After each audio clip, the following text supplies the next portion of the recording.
ಎಲ್ರಿಗೂ ನಮಸ್ಕಾರ ಸ್ನೇಹಿತರೆ, ನಾನು ನಿಮ್ಮ ದೀಪಕ್ ಕ್ಷತ್ರಿಯ. ಈ ವಾರದ ಇನ್ನೊಂದು ಹೊಸ ಸಂಚಿಕೆಯಲ್ಲಿ ನಿಮ್ಮೆಲ್ಲರಿಗೂ ಸ್ವಾಗತ ಸುಸ್ವಾಗತ. ಈ ದಿನ ಒಂದು ಅದ್ಭುತವಾದ ರೆಸಿಪಿ ಮಾಡ್ತಾ ಇದ್ದೀನಿ. ತುಂಬಾ ಸುಲಭ ಮತ್ತೆ ಟೇಸ್ಟ್ ಮಾತ್ರ ಅದ್ಭುತವಾಗಿರುತ್ತೆ. ಅದು ಯಾವುದು ಅಂತ ಹೇಳಿದ್ರೆ, ಮನೆಯಲ್ಲಿ ರೆಗ್ಯುಲರ್ ಆಗಿ ಮಾಡ್ತಕ್ಕಂಥ ಒಂದು ಬೀನ್ಸ್ ಪಲ್ಯ ಏನಿರುತ್ತೆ ಅದನ್ನ ವಿಭಿನ್ನವಾಗಿ ಉಡುಪಿ ಮನೇಲಿ ಮಾಡ್ತಾರಲ್ಲ ಆ ಥರ ಒಂದು ಶೈಲಿಯಲ್ಲಿ ನಾನೊಂದು ಬೀನ್ಸ್ ಪಲ್ಯನ ತೋರಿಸ್ಕೊಡ್ತಾ ಇದ್ದೀನಿ. ಅನ್ನ ಸಾಂಬಾರ್ ಜೊತೆ ಅಂತೂ ಇದನ್ನ ಹಂಚ್ಕೊಳಕ್ಕೆ ತುಂಬ ಚೆನ್ನಾಗಿರುತ್ತೆ.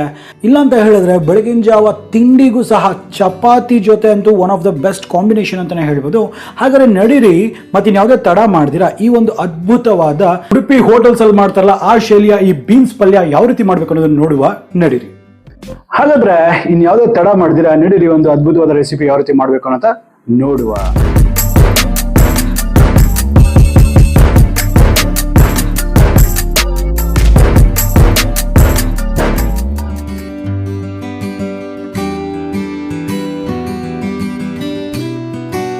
ಸ್ನೇಹಿತರೆ, ಮೊದಲನೇದಾಗಿ ನಾನು ಹೇಳಿ ಮಾಡಿದ್ದೀನಿ, ಒಂದು ಬೀನ್ಸ್ ಅಂತಕ್ಕಂಥದ್ದು ಏನಿರುತ್ತೆ ಈ ಬೀನ್ಸ್ ನ ಈ ರೀತಿ ಸಣ್ಣ ಸಣ್ಣದಾಗಿ ಹಚ್ಬಿಟ್ಟು ಇದನ್ನ ಒಂದೇ ಒಂದು ವಿಷಲ್ ಕುಕ್ಕರ್ ಅಲ್ಲಿ ಹಾಕೊಂಡು ಇಟ್ಕೊಂಡಿದ್ದೀನಿ. ನಾನು ಬಾಯ್ಲ್ಡ್ ಮೆಥಡ್ ಅಲ್ಲಿ ಈ ಒಂದು ಬೀನ್ಸ್ ಪಲ್ಯನ ಮಾಡ್ತಾ ಇದ್ದೀನಿ.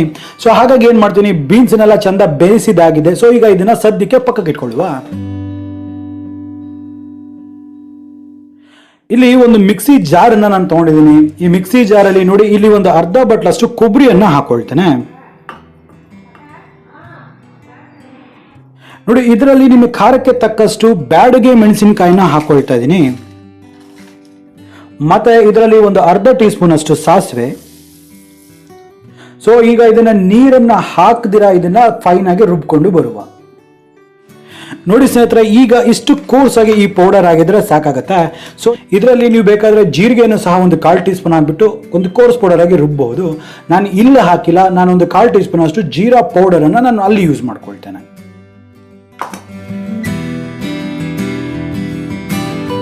ನೋಡಿ ಸ್ನೇಹಿತರೆ, ಇಲ್ಲಿ ಒಂದು ಬಾಣಲೆಯನ್ನ ಇಟ್ಕೊಂಡಿದ್ದೀನಿ. ಬಾಣಲೆ ಸಹ ಚಂದ ಬಿಸಿ ಆಗಿದೆ. ಇದರಲ್ಲಿ ಒಂದು 2 ರಿಂದ 3 ಟೇಬಲ್ ಸ್ಪೂನ್ ಅಷ್ಟು ಎಣ್ಣೆನ ಹಾಕೊಳ್ತೇನೆ.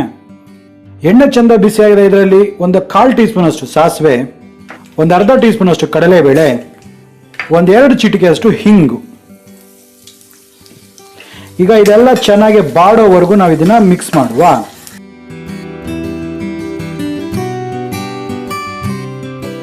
ನೋಡಿ, ಇದೆಲ್ಲ ಚಂದ ಫ್ರೈ ಆಗಿದೆ, ಸಿಡಿತಾ ಇದೆ. ಈಗ ಇದರಲ್ಲಿ ಒಂದೇ ಒಂದು ಈರುಳ್ಳಿಯನ್ನು ಹಾಕೊಳ್ತೇನೆ. ಇದರಲ್ಲಿ ಆಕ್ಚುಲಿ ಈರುಳ್ಳಿ ಅಂತಕ್ಕಂಥದ್ದು ಹಾಕುವಾಗಿಲ್ಲ. ನೀವು ಅಥೆಂಟಿಕ್ ಬ್ರಾಹ್ಮಣರ ಶೈಲಿ ಮಾಡಬೇಕು ಅಂತ ಹೇಳಿದ್ರೆ ಈರುಳ್ಳಿಯನ್ನ ಸ್ಕಿಪ್ ಮಾಡಿ.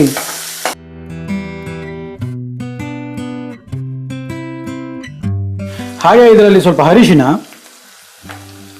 ರುಚಿಗೆ ತಕ್ಕಷ್ಟು ಉಪ್ಪು, ಒಂದು ಸಣ್ಣ ನೆಲ್ಲಿ ಗಾತ್ರದ ಈ ಒಂದು ಹುಣಸೆ ರಸ,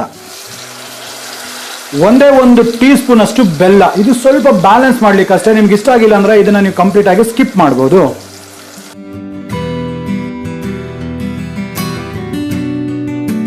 ಇದರಲ್ಲಿ ಒಂದು 1/4 ಟೀ ಸ್ಪೂನ್ ಅಷ್ಟು ಜೀರಿಗೆ ಪೌಡರ್ ಅನ್ನು ಹಾಕೊಳ್ತೇನೆ. ಹಾಗೆ ನಾವು ಮಾಡಿದ್ವಲ್ಲ ಈ ಒಂದು ಕಾಯಿ ಸಾಸಿವೆಯ ಮಸಾಲೆಯನ್ನು ಹಾಕೊಂಡ್ಬಿಡುವ.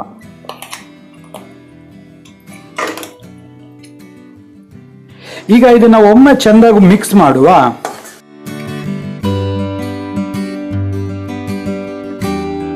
ಈಗ ಈ ಬೇಯಿಸಿರ್ತಕ್ಕಂಥ ಬೀನ್ಸ್ ಅನ್ನು ಸಹ ಹಾಕೊಂಡ್ಬಿಡ್ತಾನೆ. ಈಗ ಒಮ್ಮೆ ಇದನ್ನ ಹಾಕ್ಬಿಟ್ಟು ಇದನ್ನ ಚಂದ ಒಂದ್ಸತಿ ಮಿಕ್ಸ್ ಮಾಡುವ. ಇದು ಮಾಡ್ಬೇಕಂದ್ರೆ ಸ್ವಲ್ಪ ಮೀಡಿಯಂ ಫ್ಲೇಮ್ ಅಲ್ಲೇ ಇದನ್ನ ಮಾಡ್ಬೇಕಾಗತ್ತೆ.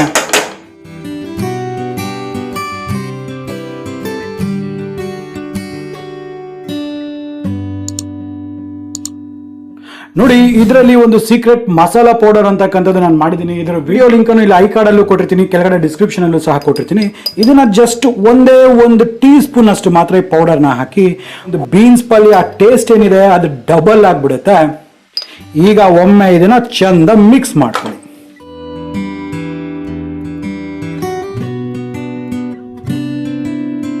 ಇದನ್ನ ಚೆನ್ನಾಗಿ ಮಿಕ್ಸ್ ಮಾಡಿಬಿಟ್ಟು ಇನ್ನೊಂದು 2 ರಿಂದ 3 ನಿಮಿಷದ ಕಾಲ ಇದನ್ನ ಕುಕ್ ಆಗ್ಲಿಕ್ಕೆ ಬಿಡುವ. ನೋಡಿ, ಇದೆಲ್ಲ ಚಂದ ಬೆಂದಿದೆ. ಈಗ ಒಳ್ಳೆ ಘಮ ಬರ್ತದೆ. ಈಗ ಇದರಲ್ಲಿ ಸ್ವಲ್ಪ ಕೊತ್ತಂಬರಿ ಸೊಪ್ಪನ್ನ ಈ ರೀತಿ ಹಾಕೊಂಡ್ಬಿಡ್ತೇನೆ. ಈಗ ಕೊನೆಯದಾಗಿ ಒಮ್ಮೆ ಈ ರೀತಿ ಮಿಕ್ಸ್ ಮಾಡಿದ್ರೆ ನೋಡಿ, ಉಡುಪಿ ಶೈಲಿಯ ಬ್ಯೂಟಿಫುಲ್ ಆಗಿ ಮಾಡ್ತಕ್ಕಂಥ ಈ ಒಂದು ಬೀನ್ಸ್ ಪಲ್ಯ ಅಂತಕ್ಕಂಥದ್ದು ರೆಡಿ ಆಗಿದೆ. ನೋಡಿ ಎಷ್ಟು ಅದ್ಭುತವಾಗಿದ್ದು ಬಂದಿದೆ ಅಂದ್ಬಿಟ್ಟು. ಎಷ್ಟು ಅದ್ಭುತವಾಗಿದೆ ಈ ಒಂದು ಉಡುಪಿ ಹೋಟೆಲ್ ಶೈಲಿಯ ಬೀನ್ಸ್ ಪಲ್ಯ ಅಂತಕ್ಕಂಥದ್ದು. ಆಹಾ, ಕ್ಲಾಸ್ ಕಾಣಿಸ್ತಾ ಇಲ್ಲ. ಆ ಕಲರ್ ನೋಡಿ ಏನು ಬ್ಯೂಟಿಫುಲ್ ಆಗಿ ಬಂದಿದೆ.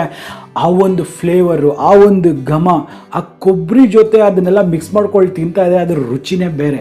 ನಾ ಹೇಳಿರ್ತಕ್ಕಂಥ ವಿಧಾನದಲ್ಲಿ ಒಮ್ಮೆ ನೀವು ಟ್ರೈ ಮಾಡಿ ನೋಡಿ, ಖಂಡಿತ ಡೆಫಿನೆಟ್ ಆಗಿ ನೀವೆಲ್ಲ ಇಷ್ಟಪಡ್ತೀರಾ. ಹಾಗೆ ನೋಡಿದ್ರಲ್ಲ ಎಷ್ಟು ಅದ್ಭುತವಾಗಿ ರೆಸಿಪಿ ಬಂದಿದೆ ಅಂದ್ಬಿಟ್ಟು. ನೋಡ್ರಿ ಆ ಟೆಕ್ಸ್ಚರ್ ನೋಡಿ, ಆ ಒಂದು ಕಲರ್ ನೋಡಿ ಎಷ್ಟು ಬ್ಯೂಟಿಫುಲ್ ಆಗಿದೆ ಅಂದ್ಬಿಟ್ಟು.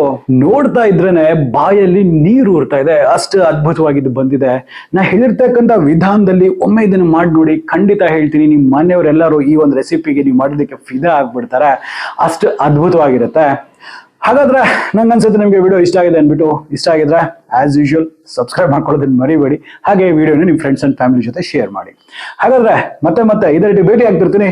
ಅಲ್ಲಿವರೆಗೂ ದೀಪಕ್ ಕ್ಷತ್ರಿಯ ಸೈನಿಂಗ್ ಆಫ್ ಅಂಡ್ ಜೈ ಹಿಂದ್, ಜೈ ಕರ್ನಾಟಕ, ನಮಸ್ಕಾರ.